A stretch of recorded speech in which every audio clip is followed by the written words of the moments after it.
Fragments of Russian missiles and other munitions are being stored at an undisclosed location in Kharkiv to be later used as evidence for forensic experts and international courts. This is what a spokesperson for the Kharkiv region prosecutor's office said on Friday.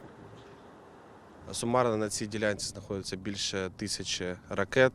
In total, there are more than 1,000 missiles on this site. Their total cost is more than $100 million. There are some cruise missiles such as Iskander, Caliber, X-101, but mostly these are MLRS systems. These were used to shell the civilian infrastructure of Kharkiv, in particular northern Salzvika, apartment buildings, hospitals, schools and other civilian infrastructure. This material evidence will be proper evidence in the International Criminal Court. We expect the establishment of a tribunal which will judge Russia, its top political and military leadership for military aggression and murder of civilians in Kharkiv and Ukraine. There are several such storage sites in Kharkiv. This is one of the largest. Some of the missiles still have markings on them, by which investigators identify where they were fired from and can compare data with other missile debris. Investigators are marking the location of the shelling, the date and time on each piece of munition. Ukraine's President Volodymyr Zelensky on Friday met and awarded some of the swapped Ukrainian prisoners of war who had returned from Russian captivity.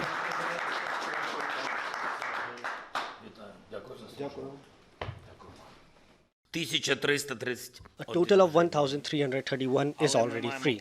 We must return all our heroes who were captured by the enemy. All those who were deported, who were subjected to repression and are kept in various isolation spots in Russia and in the temporarily occupied cities of our state.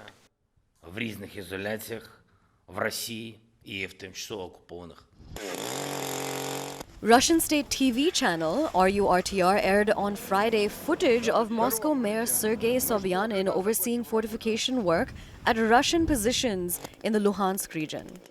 Sobyanin inspected the work of Russian engineers sent to the front line. He was shown around the fortifications, tunnels and bunkers, which are mostly populated by newly mobilized servicemen. The president instructed Moscow to close this Luhansk section, so there is a large work front, about 250 kilometers there. Thousands of people from Moscow are hard to work now. They see that the amount of work is huge. Russian state TV on Friday released footage that is said to have showed prisoners of war released by Ukraine returning home. In the video, the returnees, some injured, are seen boarding a waiting bus at Cheklovsky Airfield, Moscow region.